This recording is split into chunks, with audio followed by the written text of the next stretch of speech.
Good morning and welcome. Today, we're going to explore the fascinating relationship between morality and religion. Our presentation is titled Morality and Religion, Exploring the Connection. And we'll be looking closely at how faith, tradition, and reason come together to shape ethical life.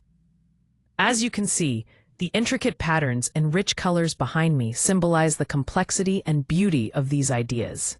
I'm excited to take you on this journey and delve into how these elements influence the way we understand and live by moral principles.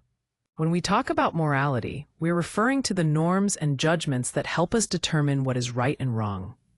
These guidelines influence not just personal decisions, but also how society functions as a whole. Morality acts like a compass, shaping our behavior and interactions. On the other hand, religion is an organized system that brings together beliefs, practices, and communal obligations. It often incorporates moral teachings, providing a structured framework for understanding right and wrong within a community. Religion tends to include rituals and shared commitments that reinforce these moral principles. So while morality is about the ethical standards themselves, religion is the organized system that often conveys and supports those standards. Here we look at how religious beliefs play a significant role in shaping moral values. First, sacred texts like scriptures and doctrines provide the foundational ethical guidelines that influence behavior. These texts serve as a moral compass for individuals within the faith. Next, religious rituals and habits reinforce these moral lessons, helping to embed them into daily life and community values. These repeated practices create a strong connection between belief and behavior. Finally, community norms shaped by shared beliefs and social expectations impact how people conduct themselves morally.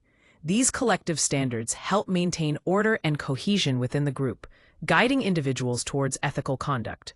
Altogether, these elements demonstrate the powerful influence religion has in forming and sustaining moral values.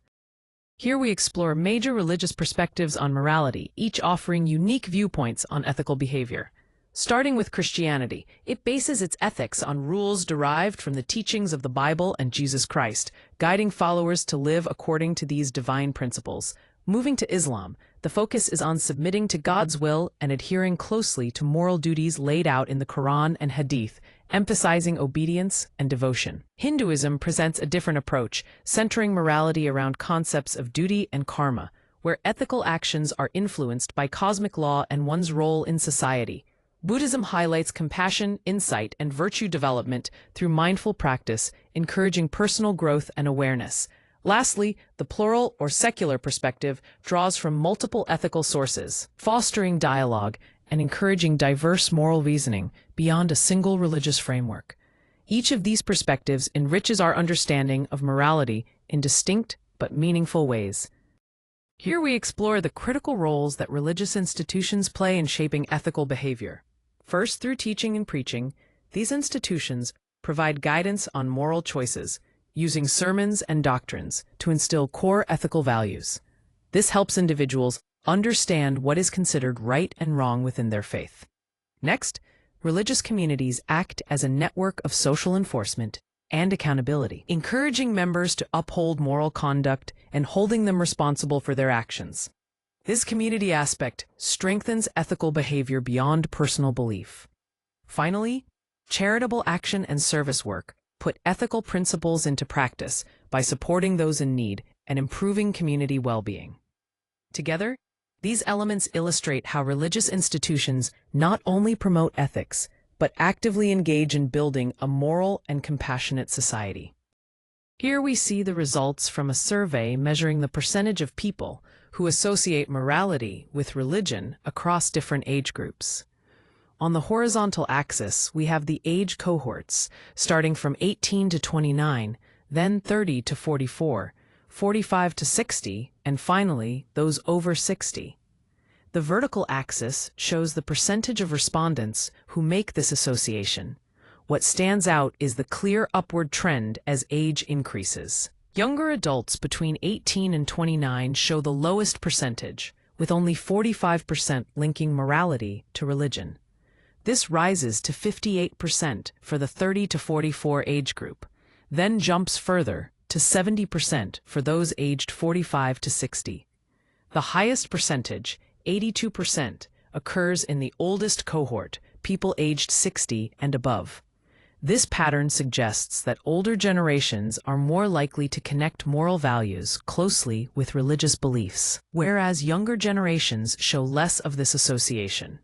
Understanding this trend is crucial when considering how moral attitudes may shift in society over time in relation to religious influence. Here we see a horizontal bar chart illustrating various sources of moral justification and their relative strength. Reason stands out as the strongest source with a rating of 90, indicating that logical thinking and rational analysis play a crucial role in how people justify moral decisions outside of religious frameworks. Next, empathy scores 75, highlighting the importance of understanding and sharing the feelings of others as a foundation for moral behavior. Social contracts come in at 60, reflecting how agreements and mutual understandings within societies help shape moral norms. Lastly, secular philosophy holds a strength of 50, showing that ethical systems developed independently of religion still provide meaningful guidance.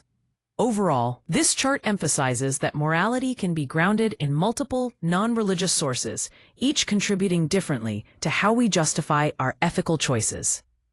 Here, we explore how religion influences moral decisions through 3 key case studies. First, we see how religious beliefs shape policy and voting behavior. Faith communities often mobilize voters to support social policies that align with their moral values, significantly impacting public debates and election results. Next, faith-based groups prioritize charity and service, driven by religious teachings. Their commitment has led to substantial support for social welfare programs and crisis relief efforts, demonstrating the tangible benefits of faith in action. Finally, religious convictions play a crucial role in medical and end-of-life decisions. Families and patients often choose care options that reflect their beliefs, which can spark important discussions about ethics in medicine. The image here shows volunteers in a kitchen, symbolizing the charity and service aspect of these faith-driven actions.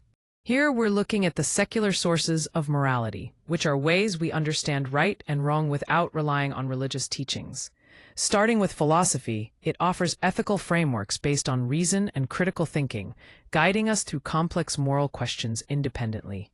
Moving on to science and psychology, these fields help us explore human behavior and decision-making, giving us insights into why people act the way they do and helping shape our moral understanding. Law and policy come next, providing clear rules and standards that maintain justice and social order within communities. Finally, cultural norms reflect the shared values and practices that influence how people behave socially, shaping everyday interactions and expectations. Together, these sources create a broad foundation for moral reasoning in society. Here we're looking at some of the key debates surrounding religion and morality in today's society. First, let's consider the role of religion in policy. Religious beliefs often influence the laws and policies that govern us, which can shape everything from education to healthcare. Next, we have pluralism and tolerance, which highlights the challenge of respecting and accommodating a wide range of religious views within diverse societies. Moving on, secularization refers to the decreasing influence of religion in both public and private spheres, a trend that's reshaping how people relate to faith. Finally, we address the tension between rights and convictions, where conflicts arise between religious doctrines and universal human rights. The image here reflects activism and advocacy, reminding us that these debates are very much alive in our public spaces. Here we have a summary of the key insights we've discussed. First, let's look at the mechanisms through which religion shapes moral norms. Scripture, ritual, community, and exemplars all play crucial roles in guiding moral behavior within religious traditions.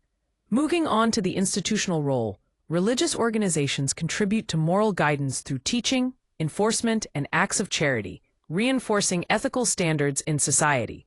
On a broader level, secular grounds like reason, empathy, law, and philosophy also provide strong foundations for ethics independent of religion. Finally, it's important to recognize the variation and pluralism in how moral influence works. This can differ widely across traditions, cultural contexts, and individual beliefs. Together, these points offer a comprehensive view of the diverse factors shaping moral understanding. Here we have three important questions that really get to the heart of our discussion. First, balancing beliefs and rights. This asks how public policy can fairly respect religious convictions while also upholding universal rights for everyone. It's a delicate balance that requires thoughtful consideration and often compromise. Next, we consider the role of secular education in moral formation. How can schools contribute to shaping ethical understanding in a way that respects diverse beliefs yet promotes core values? Finally, we explore where communities can find shared moral ground. Despite diverse perspectives, finding common values is essential for social cohesion and mutual respect. These questions invite us to reflect deeply and engage in meaningful dialogue, as suggested by the image of people in conversation with question marks, symbolizing inquiry and exchange. The icons highlight these themes: the gavel for justice, the book for education, and the handshake for agreement and cooperation. Let's use these as a springboard for our discussion.